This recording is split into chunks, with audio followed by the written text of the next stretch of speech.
Në një artikull të botuar në të përditshmen britanike Time, Lugina e Valbonës përshkruhet si një nga thesaret e fshira të Alpeve për aventurierët e ecjes në natyrë.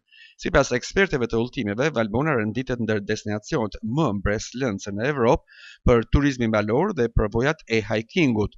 E përditshmja britanike shkruan se shkëmbijtë e gjveshur, gëlqëror dhe faqet e thepisura të maleve në Valbonë të kujtojnë peizazhet spektakolare të Dolomiteve italiane.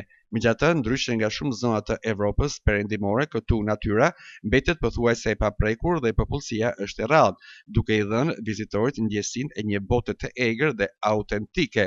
Zona mbrojt nga Parku Kombëtar i Alpeve të Shqipërisë, i cili ruan jo vetëm biodiversitetin e pasur, por edhe infrastrukturën tradicionale dhe fshatrat e izoluar malor që i japin aventurës një karakter të veçantë.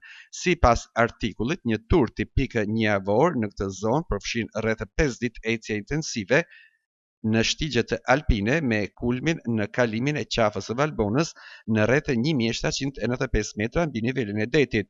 Bagazhet e turistëve transportohen shpesh me kuaj mali, ndërsa netët kalohen në bujtina tradicionale dhe hotelet e vogla familjare, duke i afruar vizitorët me mikpritjen karakteristike të zonës. Në përfundim, sipas Time, Valbona renditet ndër 11 destinacionet më të mira në Evropë për ecje në natyrë, duke u kthyer gjithnjë më shumë në një pikë reflektimi për dashamirësit e aventurës dhe turizmit malor.